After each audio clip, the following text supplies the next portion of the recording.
Now, the rogue ex-Green Senator Lydia Thorpe, in a 40-minute address to the National Press Club, did more damage to the Yes campaign today than any advertising from the No campaign could do in a month of Sundays. Now, admittedly, a tiny fraction of Australians would have sat and watched it live like I did. Indeed, I need to get a life. And the speech and follow-up questions will get lost in the Matilda mania sweeping the country today and into the weekend. But boy, was she on form, as usual. Lydia now says she is a senator representing the Black Sovereign movement. Went on to claim 90% of her people were killed off in violent massacres. 50 of them, and she went on to say, this was a sport in Gippsland, in Victoria. You went to go out and shoot blacks. Now, Lydia chose words like war, genocide, torture, and turning to today, she claims her people are still being rounded up and locked in cages.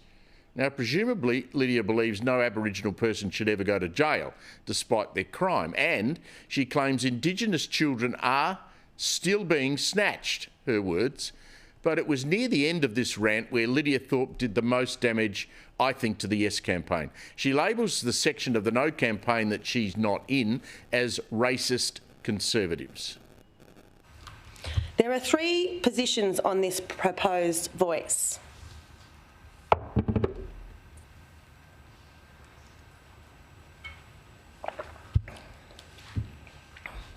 The Yes, the conservative racist No, and the progressive No.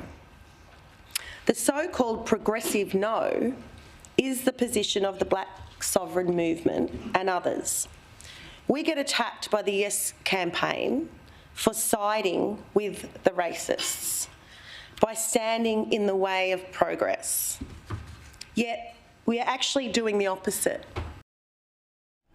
Lydia then outlines the 5 solutions her Black Sovereign movement would accept.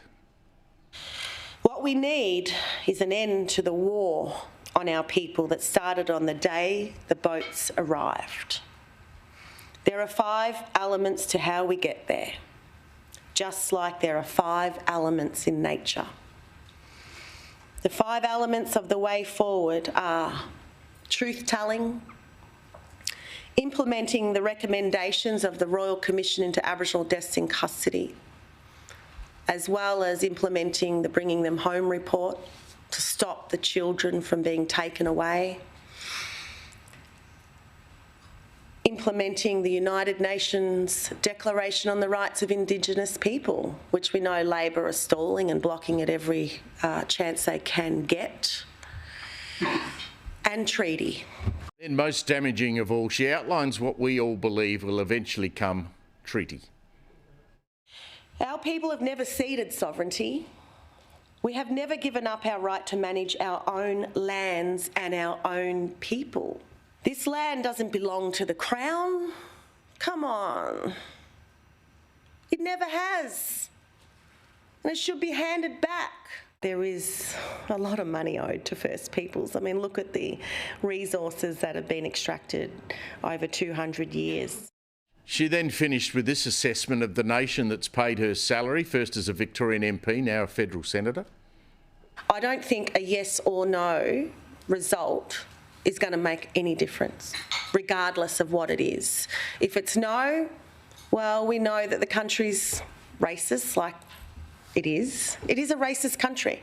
20 years ago in the reconciliation movement, in fact 22 years ago, I was there. Again, I was pregnant with another kid walking across the bridge in Sydney.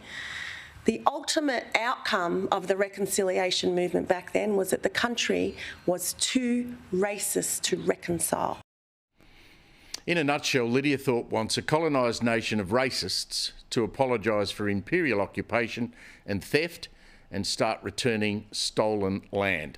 Quite the contribution. Now, I bet the Yes campaign is glad there's a little soccer match on tonight, and they are hoping like hell the Matildas win and the distraction runs well into the rest of August.